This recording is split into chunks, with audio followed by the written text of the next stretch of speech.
If they do that, the Cougs will be very, very, very, very tough to beat.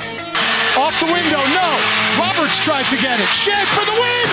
Got it! Just with 14 points, but he just looked, the way that he dominated the game was in controlling the pace and making smart decision after decision. Call them by Slamma Jamma. Go to pizza spot before or after. The dream is alive for Houston. Go Cougs! Let's go! Welcome in to another episode of Let's Rage Coogs presented by the Saxenian Family. We're coming off the heels of a very intriguing game between the number 15th ranked opponent in the country, the Oklahoma Sooners, and of course your Houston Cougars. U of H falls to Oklahoma in Norman 16-12, and damn, U of H had a lot of opportunities to pull off the upset. They entered the game. I think by the time we got to kickoff, the spread was so damn near close to 28 points. I think the final number was 27.5 points. Give credit to the defense.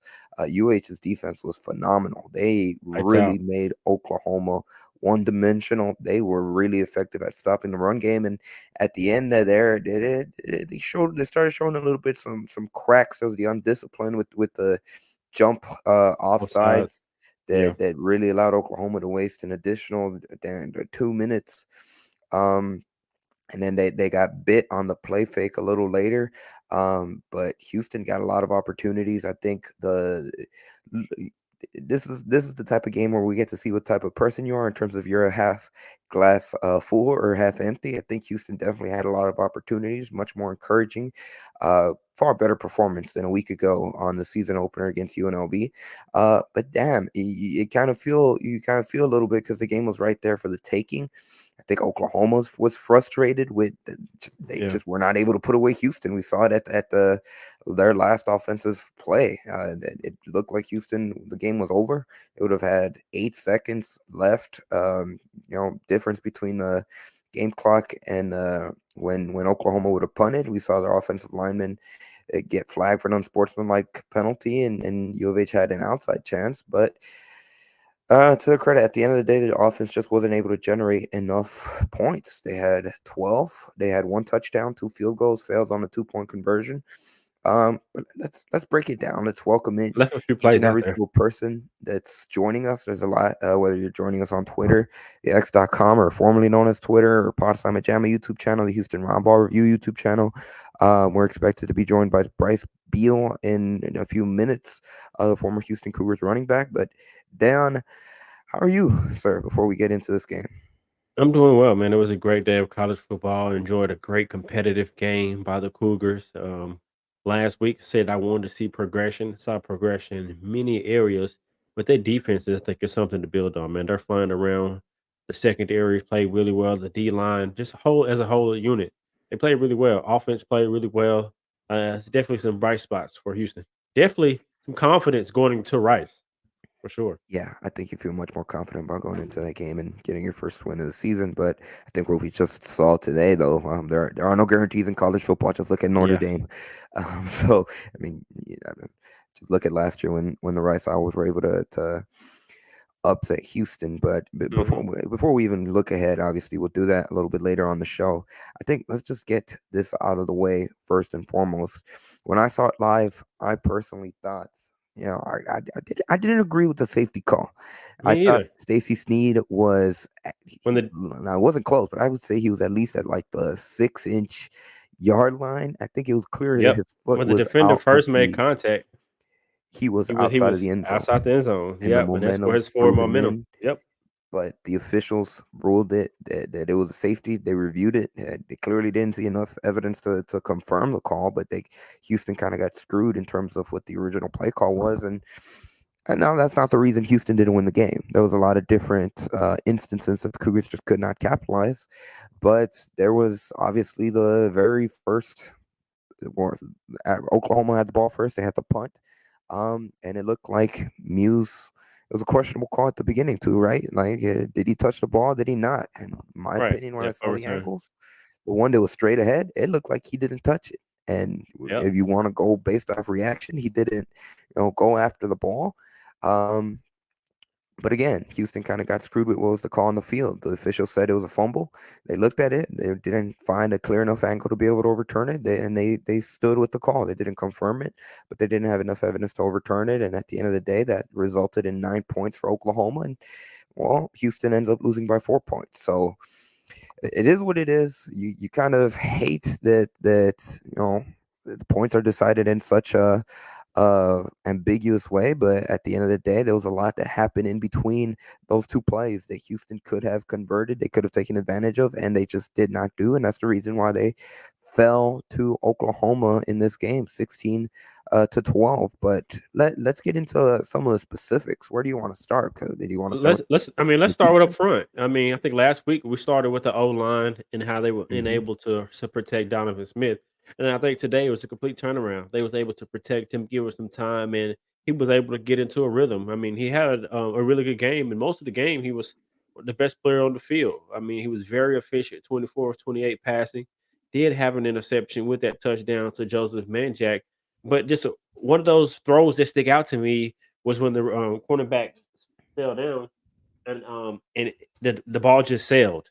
And but just overall, I think Donovan was very poised, and I think the offense kind of played off of his leadership and his poise, and he distributed the ball well. Houston caught the ball well, some good play calling just to get him in the rhythm, some quick short passes, and he was able to extend some plays. But I think they got to give the big guys up front. I think they communicated well, they played well, and were unable to establish the run and kind of made Houston one dimensional, but overall, they were able to move the ball just and sustain those drives and turn them into points, into touchdowns. But it was improvement from last game for sure.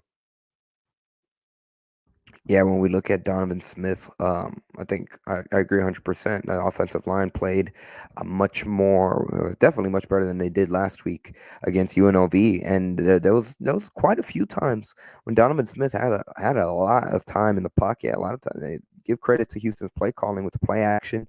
There were a lot of instances when Smith had a clean pocket, he had a lot of time to throw, and for the most part, he took advantage of it. And you look at the numbers.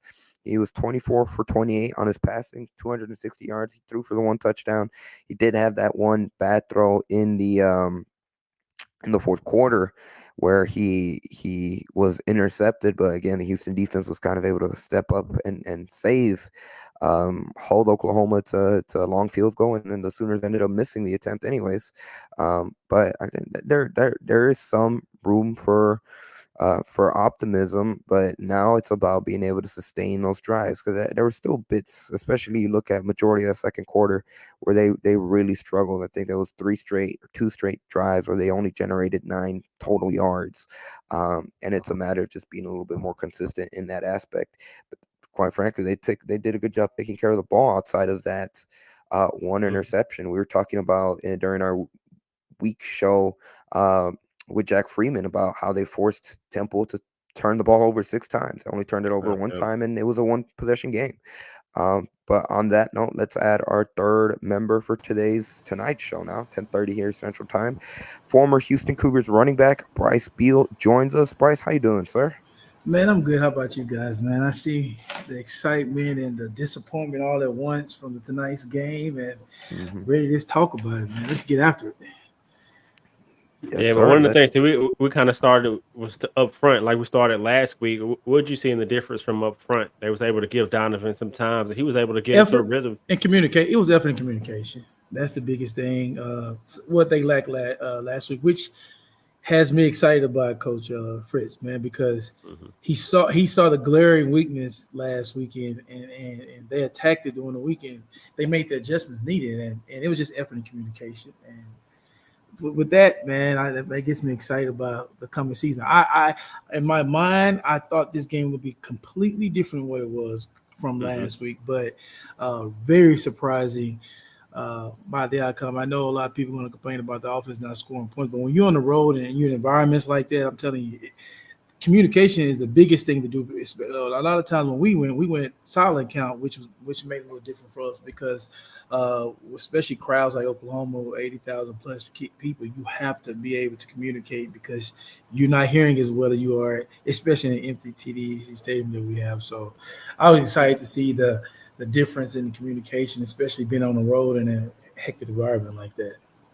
One of the players who seemed poised was Donovan. I think we talked about that last week with his experience and with that protection. He seemed poised, seemed in the rhythm. Even when the offense didn't move the ball well, he still had a certain poise and presence about themselves when the offense got back on the field, made a few plays, made a few throws. I think I think just for the offense, I was just really in shock. I mean, we're not in shock. I was happy to see an improvement, like you said, because that's really what we wanted to see. But defensively, man, I'm happy. I'm excited for the defense and going forward for the Big 12 with some of the offense that I've seen so far. I think this defense can be one of the best in the Big 12 this year, no question. If you look at it, the 2 points came from the offense. Really, 8 points. They get the fumble at the beginning to start the game off. Like we Yeah, put our that first defense, touchdown. we put defense in the best way. Our defense this year has been playing lights out, and that's something we can hang our hat onto going into the Big 12 play. If they play like this, man. Eventually, we have enough talent, and like you said, Donovan played well to me. If the O-line plays better, we have enough talent where we're going to be able to score more points. And who knows? I mean, I'm not saying bowl eligible team, but it looks a lot better with the effort and the coaching adjustment they made week one. I think we're all in agreement. There's a lot of room for optimism for this Houston Cougars team, and it's something that we kind of touched on last week after the UNLV game. Something Chris and I know honestly a lot of us had mentioned was that you want to see that improvement from week to week, and we saw that. And like you mentioned, Bryce, there was a lot of different areas that Houston struggled in last week, and you could tell they had attacked throughout the week, and it showed where they were able to find success against Oklahoma. I'm curious to get your thoughts in terms of kind of the final possessions for Houston offensively when they had a couple of chances to drive down the field, potentially take the lead, go ahead with a field goal or even down the stretch. It was kind of improbable with the 30 seconds they had. But what did you see from Houston in kind of the 2-minute situations they had to potentially pull off the upset late in the game? You could tell us that they're on a first year staff, but they're not as comfortable like with communicating. And that comes with the growing pains. I remember we had my first year, we lost a lot of close games because we had a new staff, we had a new system. By the time we got the year 4, we won those close games against UCLA. We won by 4 points, going a game winning drives. Like once you get comfortable and you get used to the offense, it's at times I knew what Case would call before he even called the play because we always in sync as an offense like that. And right now, this team just doesn't have the familiarity with the offense they need to. I think we can start getting rid of the ball quicker. I think we was trying to get too much of a chunk at first, but I think if they get back to the quick games, let's start out with a couple quick easy throws, some hitches, and some nows, some quick stuff like that to get the receivers going in space. That you can get your offense going. You get a rhythm, and that's the biggest thing about 2 minutes: getting in rhythm. The better teams who can get in rhythm are the teams that execute in a 2-minute situation. I think that's something we can do a lot better, and it helps your offensive line out too. The offensive line don't have to block for long. It's bam, snap 1-2, get rid of the ball, and they can just play off of the quarterback. And Donovan, like you said, he had a good game to me. He was solid. He had two bad throws. I think he missed a touchdown he could have had, and then an interception. But other than that, he played really well. I think just another evolution as the offense, as it was glaring needs that we saw improvement from this week. I think that next week is the run game. I think the passing game got in sync. I think that next step is now settling, establishing a run game so it's not one dimensional. That way, it's not an obvious passing down on third down. You're not always in 36, 37. You get your 32s, 33, 34s. That way, you have an open playbook, and Donovan legs is more of a threat, as well as what he's able to do with his arm. But I think I was happy to see an improvement offensively, and they looked like they were prepared, and that was the one thing that I wanted to see. I think just now that next step is building off of this offensively, showing that they can play as well as they can with protect Donovan, get receivers open, they can make some plays, in which they did at practice and now put it on the field. Now it's just establishing a run game a little bit more. I think from what I've seen so far, he looks really electric, and that's Sanford the Yeah, second. I mean, when he gets the ball, it seems like a different level of juice when he has it. I want to see him get a little bit more touches and be able to establish himself, because he seems like he just one missed tackle away from going from a breaking big a play. big play. Yeah, Yeah, he even showed off what he can do as a pass catcher. He had that phenomenal catch. It looked like Donovan might have flown it a little bit too high at the end when it was the 4th and 1, and he made a hell of a catch to just give Houston another chance and extend that drive. So I agree 100% down. And one of the other backs, we mentioned it before the season began, but how I mean, honestly, it's kind of underrated the depth that Houston has at the running back position. But Stacey Sneed had a couple of pretty big runs. Just look at yeah. the on the final drive at the end of the first half to kind of set up that field goal that cut it to 8 heading into the break. But he looked good in stretches during today's game. So it's just about being able to make that be more consistent, and like you said, Dayon, have a more prominent presence in the run game.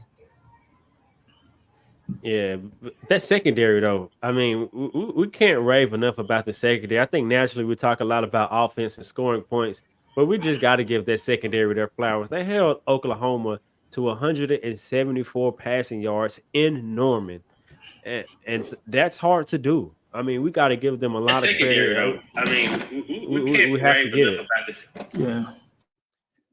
And it was got some pass rush. Yeah, I said it last week. They stood out to me last week, and I really feel like we have one of the better units in the Big 12, which is something to be happy about. We're going to need it. Going against a lot of like I'm watching a lot of games today. Oklahoma State, they come back. They was able to put the ball in the air. So it's like we're going to need it. But I think that group is rock solid from across the board, and it's going to make that job a lot easier for the guys up front, because makes the quarterback hold the ball a little longer when you can play as well as we do. It makes you not being able to do as many stunts, because you have sure tacklers from your safety position. They can come up and help you in the run game too. So it was really exciting to see that diversity. And I don't know if our defense is really that good, or Oklahoma offense is have a lot of work to do, because they really couldn't block us well. And if you can't block us, good luck versus Georgia and Bam and all those guys. Schedule. So that is going to be tough. So, but I don't care. I'm not even thinking about what they did. I'm just thinking about what we did today and how excited I was to see us compete more than anything. When you lose a game like UNLV, a team that you feel like you should be because of conference wise and who you are, you want to see how the team respond. And those leaders at those press conference told me who they were then, and I believed them after the show, and I'm definitely a believer now after this game that they guys came out and they fought for it. We didn't get the results, but they fought.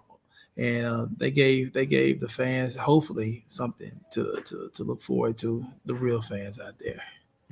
I think it's a little bit of both too, Bryce. Just look at what UNLV did today. Obviously, it was, not necessarily the highest tiered opponent, but they still put up 72 points offensively, and Houston was able to hold them to just 20 points offensively, not counting the pick six. So I think it's a little bit of both, because there were times they were dominating Oklahoma's offensive line and just their offense in general, where they made them one dimensional. Sometimes they couldn't get stuff going. The one player that definitely needs a shout out in this game, Keith Cooper on that defensive line. From the first play, he was making plays for Houston.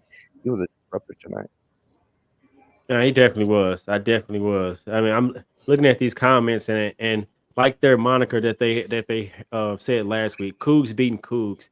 It was too many minute errors again tonight. Too many penalties against Houston in different times that hurt us.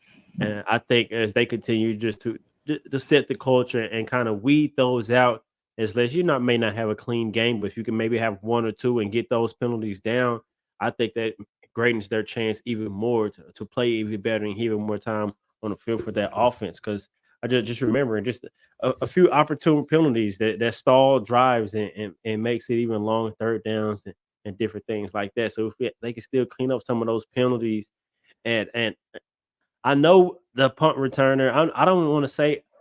Well, in my opinion, I would like to see someone else back there. I'll just say that. Not that he's done anything bad. He just hasn't. I know he had the one big punt return last year, and it's a short sample size, it's only 2 games, and so not really calling him out. It's just someone. It's just in my opinion. I would like to see someone else back there. Real quickly, let's put a pause on it for a Usually, second. go ahead. Real quickly, Bryce, let me just once again thank each and every single person that's taking the time out of their Saturday night to join us here for this episode of Let's Rage Coogs. This is Let's Rage Coogs presented by the Saxenian Family, who's the primary sponsor of our post-game show all season long. So big thank you to Mr. Steve Saxenian for being the primary sponsor. Of course, we also like to say thank you to our other sponsors for today's show, beginning with Coogston. Thank you to them. The Coogston Tailgate is located in the blue lot on 16D on game days. They encourage all to join them. All are welcome to enjoy the food, drinks, and music with the Coogston family. And you can follow them on social media on, formerly known as Twitter, now X, at Coogston for tailgate details. And of course, we also like to thank Star Pizza, who they remind you to eat local and support the hometown spots that are supporting your Cougs. Free delivery and pickup, no reservations needed, and tons of room in their dining rooms. And they deliver from downtown to the medical center 7 days a week. So big thank you to all three of those sponsors for helping us out on this episode of Let's Reach Cougs. Going back to y'all's points, I think that's an interesting point, Dayon, in terms of the special teams. And so far through 8 quarters, hasn't really been much of a spark early on this season. I mean, they had the one return last week that got called back because of the holding, but it hasn't really benefited the Cougs in through 8 quarters, and it's been more hurtful when we look at this Oklahoma game. Yeah, usually you want your most explosive players in that position, and I don't feel like he's one of the explosive. I mean, I don't like to knock any kid. I mean, he's doing what he can, but Right. I feel like when you put those are the type, when you struggle on offense, the type of ways you can get your best guy in space and best guy the opportunity to make people miss, where you don't have to have everything blocked up perfectly, but he can make it wrong. And I'm pretty sure I've seen more explosive players than that guy. So it's just something that they'll look at and see to try to find ways, especially when you score 19 points in two games. So you got to find ways to score differently in the special team aspect, and maybe. If I'm a special team coordinator, especially I'm thinking of different throwback, different type of returns we can do to spark us. Because once we get that spark, I feel like it'll trickle down us getting in the end zone. We right now we're allergic to the end zone, so I think especially team coordinator, he got his work cut out for him, but he has to find a ways to get creative, do different looks, fake glimpses, like you can set up walls, different something to get the guys going, so we can get better field position and also maybe get some cheap points. When U of H was really going, our special team unit was really, really good. We had one of the best returners in the country, and it's been like that for years. I mean, years, going back to Tyrone Carrier. I played with a guy who had the NCAA record in kick returns, Tyrone Carrier. So it's just been something we always been known for. We just got to find the right guy that can spark us, that's explosive, that can get us going with that. I agree. One of the players that I'd love to see, even if it's just for one, would be Stephon Johnson. That's what I was thinking. That's exactly what I was thinking. That's exactly who I was thinking the whole time. Just in the couple catches that he had in this game, and even for a little bit in last game, but he's got the ability to make defenders miss, and I think he's got that explosiveness that you look for in that kick return game. Exactly. That's exactly who I was thinking about. And from Tyrone to Marquez to Marcus Jones to Tank Dell, just the list goes on. I think Stephon Johnson has that 1-2, that dead leg that can make someone miss in open field. And sometimes, like Bryce was saying, you might not have it blocked up, but it's just that want to make 1 or 2 players miss. And a 20-yard return can flip the momentum of a team, to flip the momentum of a game and bring some excitement. And then you jumpstart a drive, or you get a big return and flip the field. And so, I mean, that was exactly what I was thinking. But I think it's a lot to grow from. And I don't know about you, Bryce. Before you got on, Andy said this should make Houston and Cougar fans feel more confident going into next week against Rice, in which as we continue to go on, we'll talk more about Rice, but just preparing for against last week, I was uncertain, but now I feel a lot better going into next week. But just offensively, there's just a couple more strides to go. I mean, big steps from this week to be able to make our quarterback look like he's a good quarterback, because he is, and he was able to settle in. Now I think now getting a run game and get some play action to where it's not obvious passing. The defense is just dropping back in zone or man and playing coverage.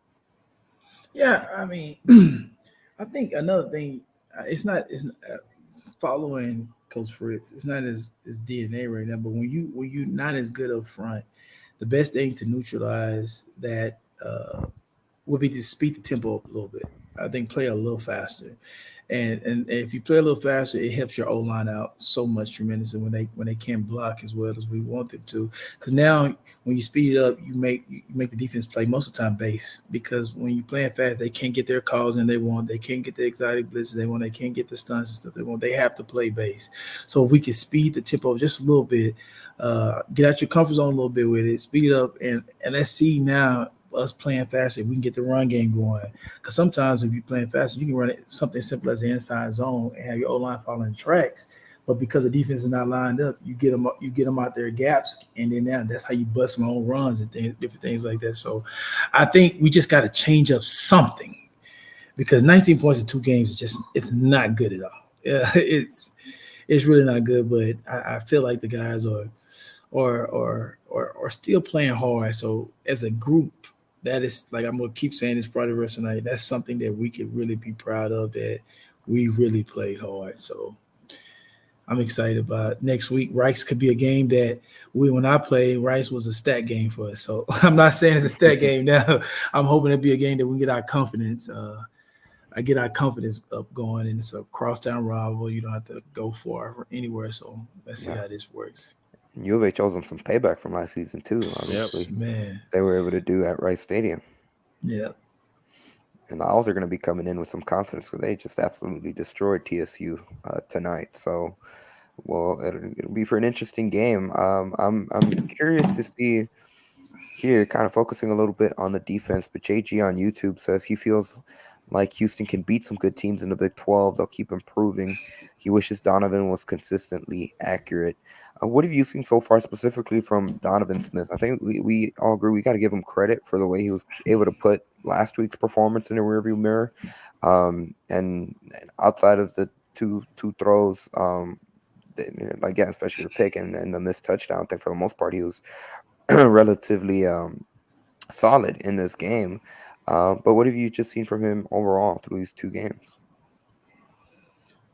The first game, I like I stated, I thought he was seeing ghosts. I felt like he was rushing. He was calm in the pocket when he needed to. Because the O-line was not picking up stunts and different things like that, like Coach Fritz said in his interview, I think the pressure early on got to him, and then he just started seeing ghosts. It started being faster than what it is to him, and he wouldn't allow his receivers to get out their breaks and things. He was just taking off, getting out the pocket, getting rushed, and then sometimes forcing sacks. I think tonight he was much calmer to me. Like he didn't seem like he was pressing. It didn't seem like the game sped up for him. It seemed like it slowed completely down, and when it slows down for you like that, any player knows that then you just it's throw and catch, and that's what he did today. He threw 24 for 28. 260 yards. That's a very efficient night. On the road to be that efficient, like I said, 2 throws. I know he wishes he can have back, but I think I told you guys this during the game. To me, he was the best player on the field at one point, and I think I jinxed him a little bit. After that, that's when he threw the pig and things like that. But I felt like he was the best player on the field for a majority of the game, and tonight wasn't on him. I feel like we wasted a lot of drives, and sometimes when you're on the road, you can't waste drives. Every drive is important. I don't think we attacked every drive like that. But Dunlap was better to me tonight. First night, I thought he saw ghosts. I thought his whole body, everything was sped up. His mind was sped up. His feet was sped up, and you saw the difference between tonight and last week, and I think he's going to get better. So I know people are saying, "Hey, we need a quarterback change. We need a quarterback change." No, let this guy rock out, and and he to me he gives us a better chance to win. Yeah, Agreed. I think he. Go ahead, Dan. No, I was just gonna say, I agree with Bryce. I think he gotten better. I think he showed improvement. I think his leadership, today, kind of the offense play behind him, his poise, the way he completed balls, his temperament, and how he wasn't speeded up in the pocket. He was just sitting back, making the throws that was there, the quick throws. He put it where the receivers can get some yards after catch, which, I think that was important. And so overall, I'm expecting him to get even better next week. And by the time they get to game 4 and 5, for him to really kind of hit his stride and the offense to be able to open up a little bit more. And so I like where I'm at right now with Donovan.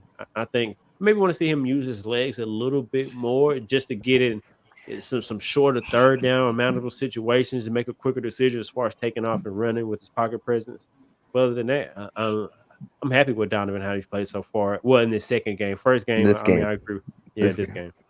Yeah. And it's interesting you bring up that point. It was something. There was a play. I believe it was during the first half, or it might have been a broken play, and Donovan kind of ran. I can't remember if it was to pick up for a first down, but I don't know if it's just by design, if they've been really careful about not using him in the run game. But I agree. It seems like they've kind of, I don't know, they haven't fully utilized Donovan in that aspect. There's been a lot of where it looks like they're potentially read options where they're handing it to the running back, and Donovan hasn't really kept it over the course of these first 2 games, and I think that's one of the other reasons too, where you're starting to see the defensive line against Oklahoma. A lot of times they didn't even bite on the fake; they went straight towards the running back, and that's something that again potentially kind of limiting the full potential of this offense, especially when it comes to that ground game. Yeah, I mean, when you add the quarterback runs to it, it gives you an extra guy in the run game. So I think that's something they can do, some quarterback power, some different misdirection, just to change it up a little bit. Like Daniel said, like too many times I feel like every time I looked up it's 3rd and 9, 3rd and 11, 3rd and 13, and those are the toughest things to convert. So I think if we can get some run game misdirection, we run a QB counter, QB power, just get the extra number. If you get the extra guy in the box to help you out with the running back, most defenses don't account for that. And he can run. So if he couldn't run, I understand that, but he can run. So and I want to see us do a little bit more RPOing as well. Like give him that option to either hand it off or if you don't like the box, throw the quick game out there. Just make quick decisions. I think everything with us right now is he's having to think a little bit too much for me. And when you don't have the O-line play we need right now, that's the easiest way to help a quarterback out is quick game and maybe get his blue juice flowing with some QB runs, some design QB runs that can get him going. And like you said, keep the chains. The biggest thing as an OC that you want to do is stay ahead of the chains. And right now, it's too many 3rd and 7 plus that we're trying to convert. And on the road in that environment, it's tough. It's just tough. One of the big reasons that Houston offense specifically found themselves in a lot of those situations, kind of bringing up Rusty Reed's comment about a message the players shared last week about Cougs not beating Cougs, and it really come down to the penalties. The offense committed 6 penalties. It cost them 55 yards. There was a lot of holding calls. There was a couple delay of games, and that's for an offense that's already struggling. You don't want to just make the challenge greater. And there was a lot of times where at this point, if you get a penalty, especially if you get a holding call, it's just a drive killer for this offense because they're just struggling to consistently move down the field. I will say in this game, they found a lot of success.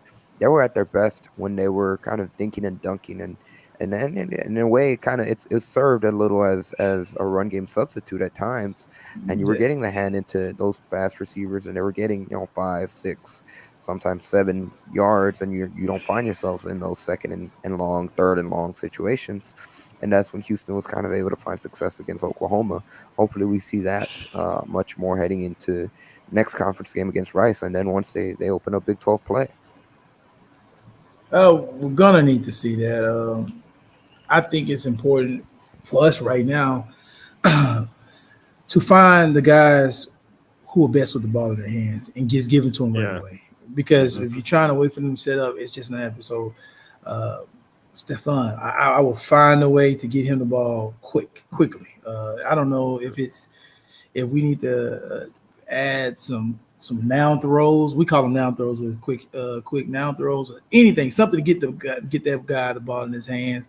And then once you get a defense commit to coming up, making you tackle in space, that's how you get the stuff downfield. And right now we're not that. Nobody's respecting us downfield because we're not giving them anything. We're not running the ball efficiently, and we're not getting rid of the ball quickly. Like you said, we did a better job today, but I will force it until you be able to show me you can tackle my guys in space, and then that's when you get man jacking them down the field, and they're doing what they're doing best. Because man jack's not a guy right now that's going to make you miss in space or anything like that, but he's shown he can make. He's sure-handed. He can make tough catches. So, exactly. Yeah. Yep. So that'll ease the offense up. If you just do a lot more quick game. I know quick game is not sexy. It's not throwing the ball deep down the field, but it's efficient and it gets the ball out quick and it gets guys able in space to make plays. We just got to get creative with that. Now, I agree 100%. I think getting the ball in the playmakers' hands quickly and allowing them to get some yards after catch. That way you can take 2-yard catches and make it an 8-yard gain or a 12 or 15. Some of those big plays, that way that Donovan doesn't feel the need to have to push it downfield. But I think that'll come. I think because Coach Fritz listened to him, he said he still want to let the players establish who they are and establish who they are on this team. And so with that, I think kind of seeing flashes of Stephon Johnson, like we're all mentioning, I think he's one of those players that we get the ball in his hands and let him just use his God-given elusive ability to be able to make some plays. And I want to see a screen game a little bit more, even with the running backs and the receivers, a little bit more screens. I think the defense at times just looks to blitz and just get so much pressure. I think the screens could be something else that the offense can utilize to get some easy completions and pick up some yards. Screens slow down the pass rush. That's why teams run screens. When you feel like a D line is very aggressive, you screen their ass so they slow them down. And I think you hit it right on that. We do some jailbreak screen, do some quick screens out there quickly. Do some running back screens, different ways you can window dress it that you can run the same play. But if you go watch. I remember watching the New Orleans Saints when Drew Brees was there. Drew Brees got a lot of his yardage of throwing screens to Alvin Kamara. Like they found different ways to put their best guy in space and screen, and that's what we need to do. We need to find a way to just sexy up a normal screen, but just formation it differently every single time. Put some different motions to it, and just to get your guys open. I think right now, when I watch this, it's no motion. It's not enough motion for me. It's not enough. We're coming out. We're saying stacking the same formation. We're just running our offense. Now, when you're struggling like we do, you need to get. You gotta get. We call it eye candy. Get different eye candy so the linebacker you can change their vision and everything, so we can get guys in the wrong gaps, get guys in space that we can get to. So that also helps the quarterback too, right? It helps the quarterback out big time because now instead of guys teeing off on you, instead of guys getting to your normal concept, they got to sit and think because they see different motion. Their eye levels is changing. So we got to do a better job of changing the eye level of the second level defenders. And when we do that, then that's how you get bigger plays from the offense. As a running back, what have you seen from our running game? Is it the running backs not hitting the hole? Is it the offensive line not getting enough push? What can we do to establish a better run game? I don't think we're getting to the second level in most of our runs. As a running back, we was always told, man, slow to it, fast through it, which means like when you get the ball, be patient to the line, and then once you see your blocking scheme develop and they get to the second level, then you make a cut off of it. Le'Veon Bell, he was the greatest at being slow to it, being patient, and then once he finds it, busting through it. And I feel like right now we can't be slow to it because we're not getting any pushing. We're not getting to the second level. So by the time we be slow to it, we're getting stopped for maybe one or 2 yards. So I think we got to be find a better job, finding different combos, different things that you can put more four hands on the first level to get to the second level. We're not doing that well enough right now. When I watch us, we're not getting to the second level at all. And because we're not getting to the second level, that's why we're seeing like we're getting stopped. We're not getting big runs. Big runs happen when your guards and your centers can get to the linebackers and to the next level.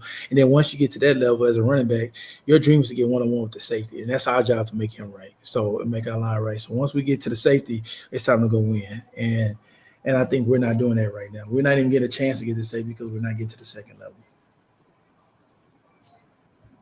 Real quickly, once again, I'd like to thank each and every single person that's taking the time out of the Saturday night to join us here on this episode of Let's Rage Coogs presented by the Saxenian family. Also, big thank you to Steve Saxenian for once again being the primary sponsor of today's episode of Let's Rage Coogs. Not only this episode, but all season long. And we also like to say thank you to our secondary sponsors on this episode, starting with Star Pizza, who reminds you to eat local and support the hometown spots that support your Cougs. Once again, they have free delivery and pickup, no reservations needed, and they have tons of room in their dining space, and they deliver from downtown and the medical center. They deliver to downtown and the medical center 7 days a week. Be sure to visit them online as well at starpizza.net. And of course, we also like to say thank you to Coogston for being a sponsor on this episode. The Coogston Tailgate is located in the Blue Lot 16D on game days, and all are welcome to enjoy the food, drinks, and music with the Coogston family. Follow them online at Coogston via x.com for tailgate details. We have video of head coach Willie Fritz and what he said post-game, so let's check out what Willie Fritz had to say following the 16-12 loss against Oklahoma. Opening remarks, I guess. I'm really proud of our guys. I thought our guys played extremely hard. They were very competitive at the beginning of the game till the end, and that was a big step forward. I'll be honest with you, I was disappointed in our effort last week. I might have talked about that a few dozen times this week. Kids came out and competed and played tough, you know, the whole ball game, and very, very proud of them for that. You know, when you're playing the number 15 ranked team in the country, you got to play smart though too. We made some mistakes at critical points of the game. You know, you got to hear the coaching and you got to do exactly what the coach is telling you, especially when you have a timeout before you go out there. And we had that happen on a couple of occasions. You know, I'm not sure about the punt at the beginning of the game. He swears he didn't touch it. But, you know, we responded and kept playing hard. You know, that put us in a hole. You know, at the end of the game there, I was told that they were reviewing it. That's why I kept everybody out there on the field. Nobody told me they decided not to review it. So, you know, so we just we got to play smart. When you're playing the 15th ranked team in the country, you got to play real smart and also play hard and tough and physical. I'm very, very proud of our guys. You know, I thought they competed at an elite level tonight, and that's improvement. But we lost. Open it up for questions. Willie, when you looked at what you did from week 1 to week 2 with Donovan, maybe some of the quick throws, how did you feel just offensively? Well, I thought Coach did a good job of putting us in a position to be successful. You know, they're just, you know, whatever's called, we got to execute it. You know, you got to go. You know, if you're reaching the 3, you got to reach the 3. You know, especially when we're running a stretch to the big field. You know, it happened on the last one with the safety. You know, and shit, we went over it on the sideline before we went out there. So that's what we got to get better at. Either the want-to, the competitiveness, those things the kids have got. But we got to execute properly in order to win. It's hard to frickin' win. You know, it really is. And you got to.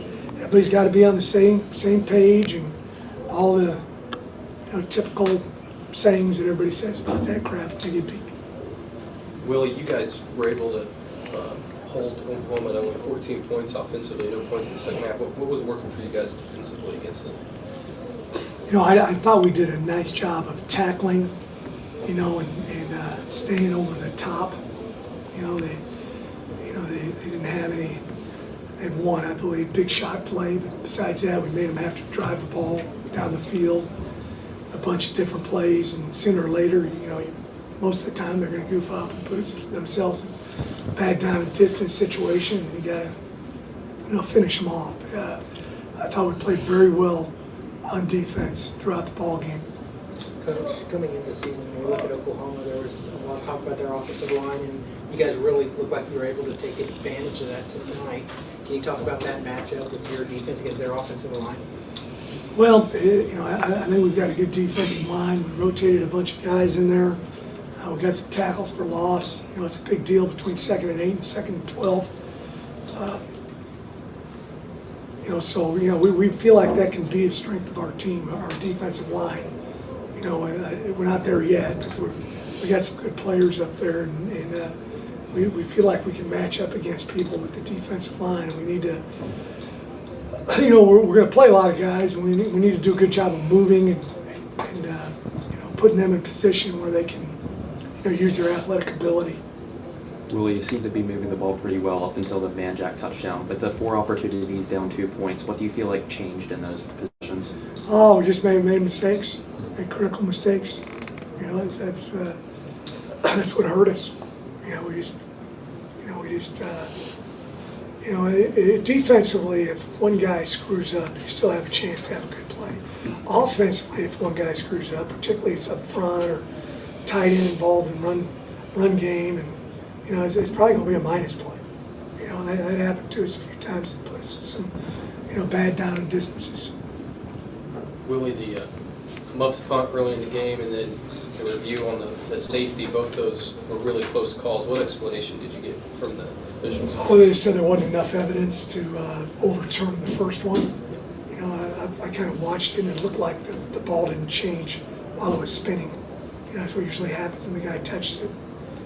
He said he didn't touch the ball. I don't know, but you got to fight through that, keep playing, and I was proud of the fact that we got in a hole, a play that may or may not have occurred, and the guys kept fighting back. So once again, that was Houston Cougars head coach Willie Fritz following the tough loss to Oklahoma. He was encouraged by a lot of things. He said that they have the fight, they have the effort, execution, the biggest takeaway out of this loss against Oklahoma. Still too many mistakes when it comes to, we kind of touch on it, penalties, but that's kind of his biggest takeaway that they're trying to clean up heading into week 3 against Rice, and obviously beyond that once they get into conference play. Yeah, one thing stood out to me is I felt like I just said it is being able to the front when you run the ball. He said they came from the sideline. They talked about the play, and he said we couldn't reach the 3. That's putting 4 hands on the 3 technique on that stretch play. Where you're gonna run stretch, you gotta be able to step and move the front of the line to get to that second level. If not, that's what's gonna happen. Although I don't think that was a safety. I really feel like it's the little details. The reason why we can't run the ball is because we're not controlling the first level to get to the second level, and that showed in key situations. Coach Fritz hit it right on the money with that.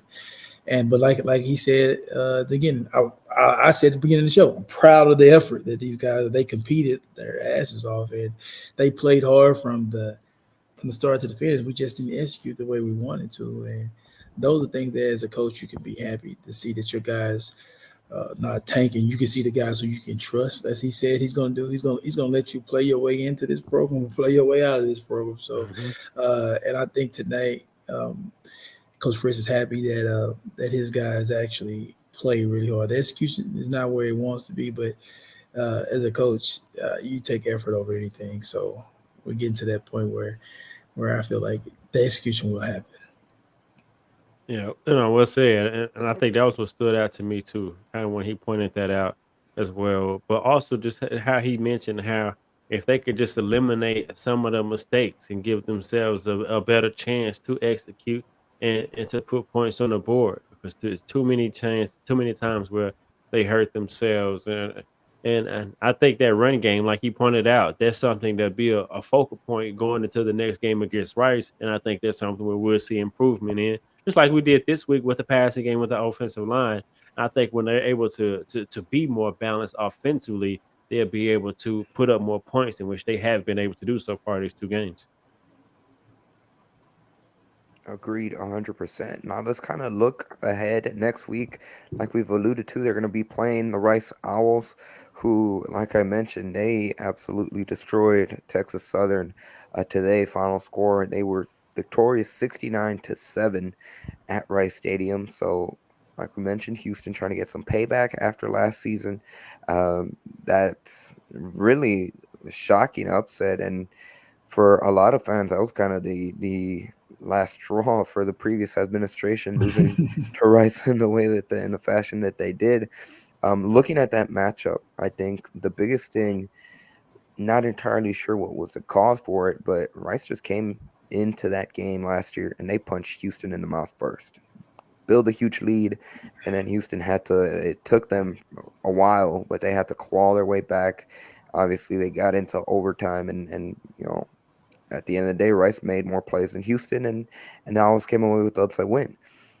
This year, hopefully they don't catch you off by surprise. You don't let them get you that first punch. But this is really obviously the last non-conference game, the last chance for Houston to kind of work out the kinks into before they start Big 12 play. But also, really, this is the last game that Houston's going to be favored heading into the matchup. So this is going to be something where Baylor looking well, bad. that is true. They look bad against Utah, so they'll probably be favored in that game at home against the Bears. But at least when it comes to non-conference play, this is a game where, again, a lot of Houston fans they want to get payback. This very well could be the last time you play Rice for at least the foreseeable future, right? They have no game scheduled as of now, so we don't know what's going to be the next time you play Rice again.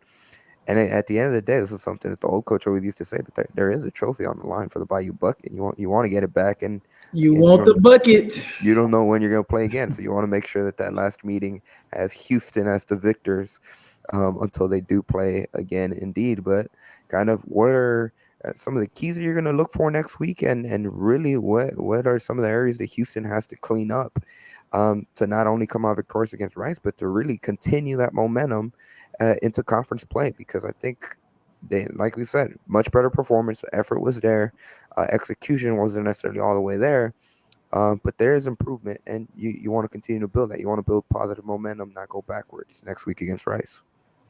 And let me tell you first, before I get into that, let me just say how important as a player that bucket is. The bucket stays right there in the locker room. We took pride in the bucket. I remember my freshman year, we lost, but that was one of the better Rice teams. They were like a 10-win team. They had Casey and Dillard. They had a bunch of guys who played in the NFL. But we lost similar, but we competed a little better than they did last year. But then that following year,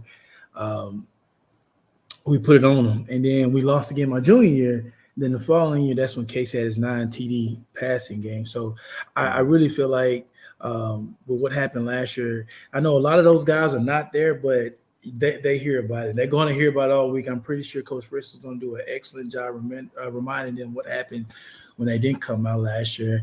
And you never want to think about last year because it's a different team, but at the end of the day, it's the bucket. And so I feel like we just it ain't really must-win games for a team that's 0-2, but this game is a must-win for us. And I really think the commits that we have are going to stay because they can see the improvement. Especially, I bet you if I'm a commit and I saw how we could beat versus Oklahoma, I'm thinking to myself, they're just missing me. A guy like me didn't come in. They can come in and help them out. I think this game is more about the city and more about you recruiting Houston. So now you got to establish yourself as the best team. The best team in Houston. So you have to win this game to me. And I feel like just getting the ball on perimeter. Then let your space guys be space guys. Let them win, kind of like they're trying to attack the day. And then in the run game, speed up the tempo a little bit. If you speed up the tempo a little bit, I think you're gonna get your O-lineman a better chance to get guys out of gaps. And once you get guys out of gaps, that's when you get your run. So I feel like I think Coach Fritz is gonna hit on that. And I'm going to look and try to see.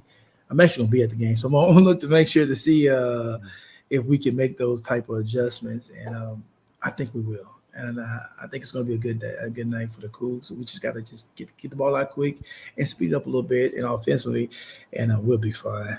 But come out hitting. You got to come out. You got to come out fast. These slow starts is can't fumble and give Oklahoma like we can't, like the slow starts have to stop, man. And we preach that a lot at my school I'm at now. We got to start fast. You start fast, you put pressure on the team, and that's when you get them on the ropes.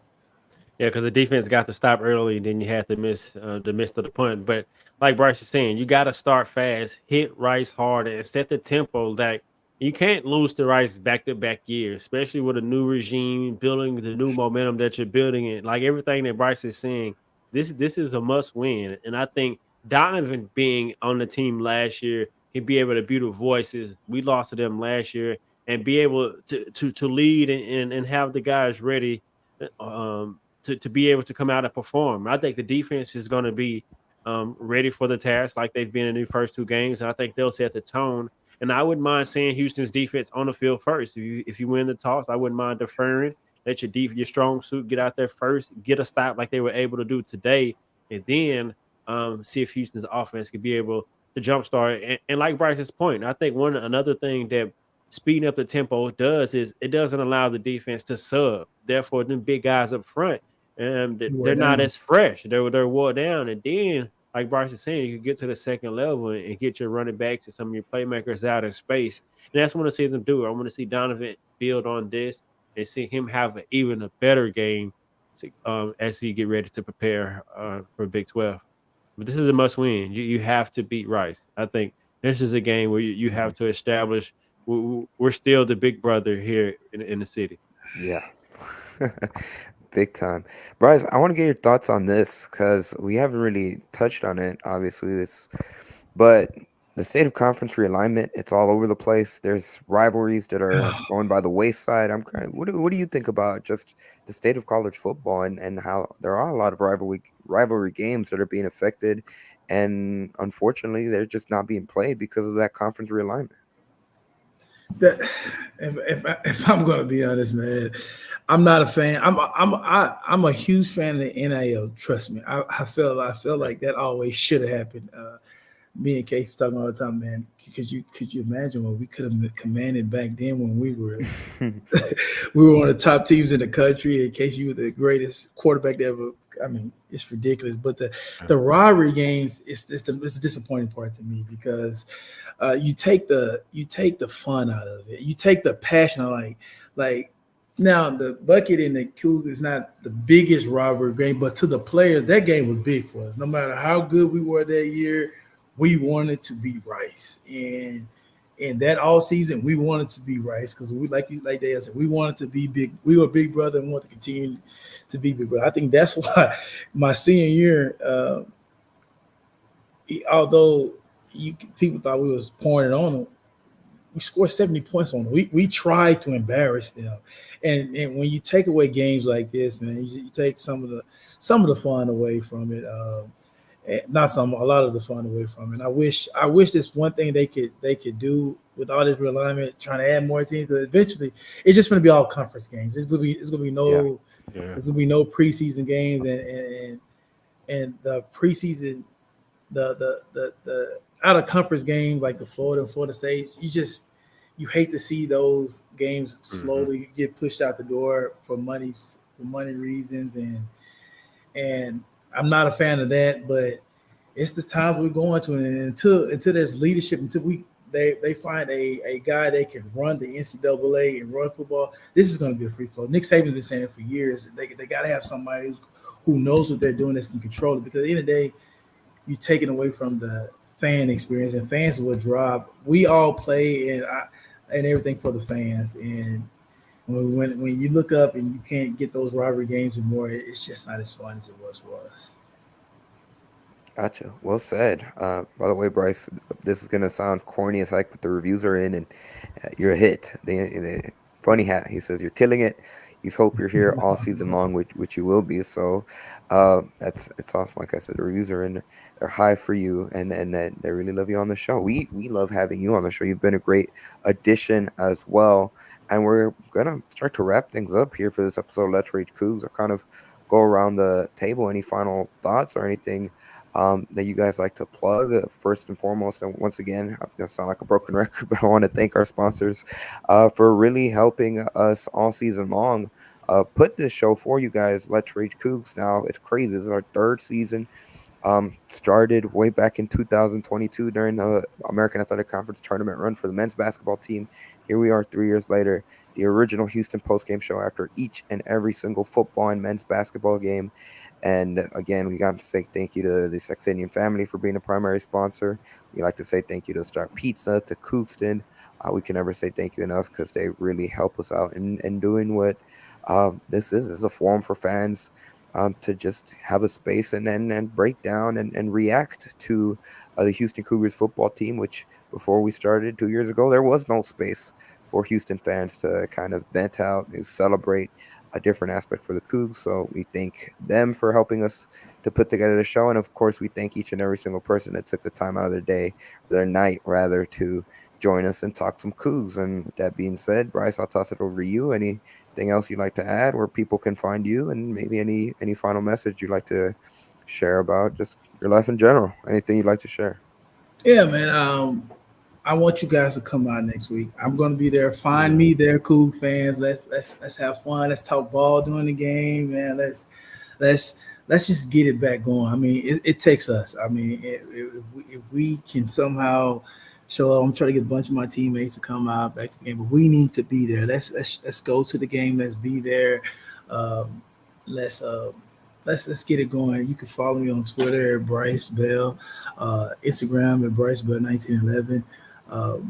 Reach out to me if you have any questions, anything you want to say. I love talking football. I love talking to fans about it, man. U of H has a special place in my heart. It gave me the opportunity to be where I'm at today because the coach, a coach believed in me, and now I'm indebted to this university. I'm indebted to this city. So whatever I can do, man, please reach out to me and let me know. And like Bryce, hey, shout out to the Space City News, man. The greatest chapter at U of H. Yes, sir. We got a lot of our guys watch the show too, man. Me and Deanna are lucky to be members of it, and we're proud of that. So I want to shout out to them boys too as well. Oh yeah, got to shout out to the world famous Space City News, man. State to state like license plates, internationally known, man.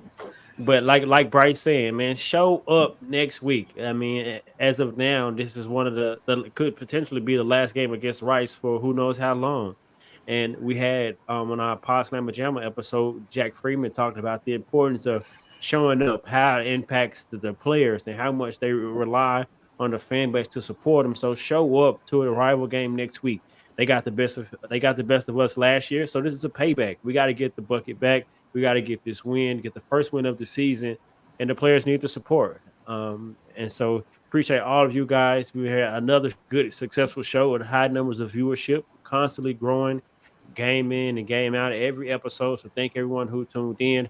Of course, thank Andy and Bryson. I'm riding with you, Coach Fritz. I love the message that you're putting in. I love how the players are responding. They got better this week, and I'm expecting another progression next week. And as always, go Cougs. Real quickly down before I want to answer this question. Where's Chris Gardner? He was at the TSU Rice game, so he was there in person. That's why he couldn't join us today for the show. And sorry, I didn't mean to bring it up. I'll mention this as well. You know, Vegas picked Houston to lose by 4 touchdowns. They lost by 4. Arguably, it should have been a 2-point game at least. So proud of the effort that Houston gave, and we're on to week 3 and beat Rice, then reclaim the Bayou bucket. Down, I'll toss it over to you one more time. You got to close it out. One more time, baby. Can't end the episode without saying go Cougs. We're showing up, baby.